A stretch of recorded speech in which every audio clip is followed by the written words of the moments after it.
Car party ఏలుబడిలా తీసుకొచ్చిన ధరణితోనే వ్యవసాయ భూముల్లో చాలా అక్రమాలు జరిగినాయట. ధరణిలో ఉన్న లొసుగులతోనే తెలంగాణలో భూములు జాగలు మొత్తం ఆగమాగం చెందన అయినాయట. అగోబోదికు షై సర్కారు తెచ్చిన భూభారతి పోర్టల్తోనే అక్రమాలు అవుతున్నాయని అంటుంటే ఇప్పుడట్లా ఎవరన్నారంటారా ఈ నుండ్రిగో. అయ్యా పొంగులేటి గారు, మీ సర్కారు పొడుస్తుంది ఏందో చెప్పుండ్రి. అగ్రికల్చర్ ల్యాండ్ కి సంబంధించిన రిజిస్ట్రేషన్స్ లో అవకతవకలు జరిగాయని, ఈ అవకతవకలు భూభారతి వచ్చిన తర్వాతనే ఆ రిజిస్ట్రేషన్ ఫీజులో ఫ్రాడ్ జరిగిందని ప్రతిపక్షంలోని కొంతమంది ముఖ్యులు అనేక వేదికల మీద అవాక్కులు చవాక్కులు పేలారు. ఇనరా ఏమంటున్నా, ఇంకా మస్తగానే అన్నాడు, మొత్తం ముచ్చట చెప్పుండ్రి.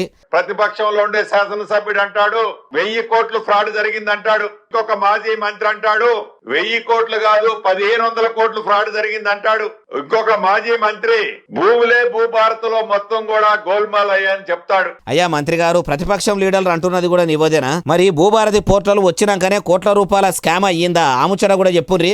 ఏదైతే ఒక ప్రత్యేకమైన కమిటీ నేసాము ఎక్స్పర్ట్స్ తో, నిన్ననే దాని మీద రివ్యూ చేశాను. రివ్యూ చేసిన తర్వాత ఏవైతే అవకతవకలు జరిగాయని అంటున్నారో దానికి ప్రధానమైన సూత్రధారులు, పాత్రధారులు ఆనాడు ధరణిలో ఉండే లొసుగులే అనేది స్పష్టంగా తెలియటం జరిగింది. ఇనరా కారు పార్టీ ఏలుబడలనే ధరణి పోర్టల్లనే కోట్ల రూపాయల స్కామ్లు జరిగినాయని చెప్పుకరా. అవటి అయ్యా రెవెన్యూ మంత్రికం ఇండ్ల మంత్రి పొంగులేటి శ్రీనివాసరెడ్డి సారు, ఉదికు మీ షై సర్కారు తీసుకొచ్చిన భూభారతి పోర్టల్ల చాలా దరఖాస్తులే పెండింగ్ లో ఉన్నాయి. మీ కాంగ్రెస్ సర్కార్ల కొలువులు చేస్తున్న కొందరు సర్వేయర్లు మొత్తం లంచాలకు మరిగినరు.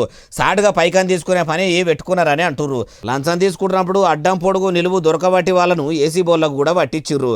మీ షై సర్కారు ఎగురంతోనే పనిచేస్తే పబ్లిక్ ఇబ్బందులు కాకుండానే పనులు చేపియండి సారు. భూభారతి పోర్టల్లో బాధలు పడుతున్న పబ్లిక్ బాధలు వాపే పని పెట్టుకుంటేనే మంచిగుంటది అంటుర్రు ఈ ముచ్చటిన్నోళ్ళు.